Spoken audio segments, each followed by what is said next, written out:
Sa kabila ng pangaharas ng mga barko ng China, humanitarian mission ng bansa sa Baho de Masinloc naging matagumpay. Pamahalaan nanindigan na hindi magpapatinag sa mga agresibong aksyon ng China sa loob ng ating teritoryo. Si Joshua Garcia sa sentro ng balita.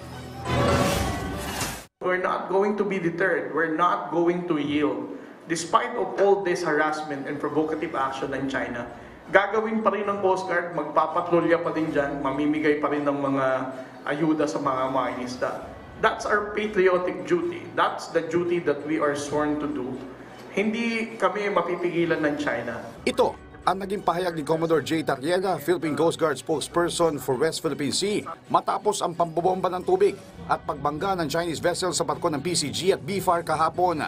Kasabay ng isinasagawa nitong humanitarian mission sa mga mangingisda ng Baho de Masinloc o Panatag Shoal. Ayon kay Tariela, mas naging agresibo ang Chinese Coast Guard kasama rin ng maritime militia nito sa pangaharas sa nasabing karagatan dahil ito ang unang beses na tinarget mismo ang PCG vessel.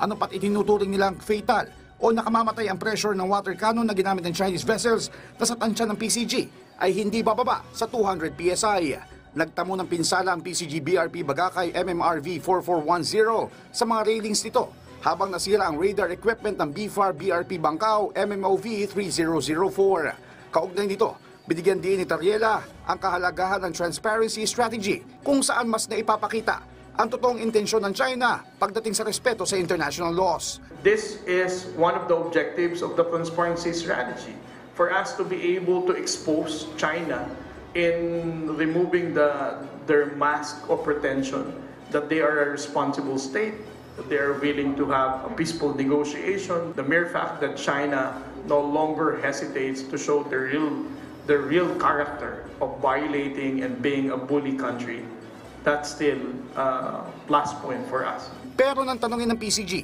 kung may hangganan ang ipinapakita nila maximum tolerance. A death of a soldier or member of the Philippine Coast Guard would definitely trigger the Mutual Defense Treaty, regardless whatever means that they did it. Samantala, ayon kay Tariela, may water cannons din ang kanilang PCG vessel, pero mas pinipili nila na hindi gamitin upang hindi lumala ang sitwasyon. Kasabay nito ay magsusumiti din ang PCG ng report sa national government para alamin ang kanilang susunod na magiging hakbang. Gayunpaman, sa kabila ng agresyon na kinakaharap mula sa China, kinumpirma ng PCG na naging matagumpay ang kanilang misyon na mapaabutan ng tulong ang mga mangingisda gaya ng fuel subsidy, water and food packs at iba pa na masasabi nilang mas nagpaigting ng kumpiyansa ng mga mangingisda sa suporta sa kanila na mula sa pamahalaan. Joshua Garcia para sa Pambansang TV sa Bagong Pilipinas.